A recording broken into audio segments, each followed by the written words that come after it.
Et le fait du jour, Éric Le Boucher, on y revient, c'est la présentation de la future loi Macron avec l'opposition très forte au sein du PS. Quelle histoire, Emmanuel, faire passer le nombre de dimanches travaillés de 5 à 12, et voilà qu'on nous parle d'enjeux de civilisation.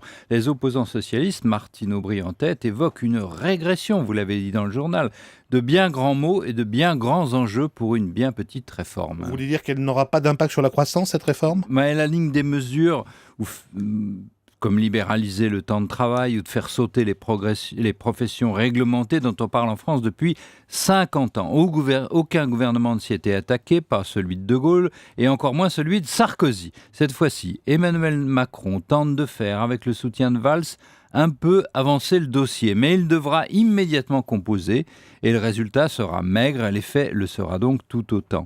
En même temps, il est symbolique ce dossier pour convaincre Bruxelles de la volonté française de réforme.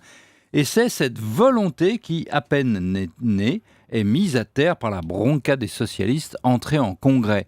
Les socialistes en congrès n'ont plus aucune idée des proportions, ils sont idéologisés à bloc. Et le combat des courants, c'est-à-dire des candidats, fait rage. Et c'est ce qui explique notamment la sortie de la maire de Lille, Martine Aubry. Oui, alors qu'une ex-ministre des 35 heures, des RTT et du temps libre voit une régression dans le travail de 7 dimanches de plus, on peut le comprendre à la limite. Mais elle va très loin. Elle parle de la gauche qui ne doit pas proposer comme organisation de vie que la promenade du dimanche au centre commercial.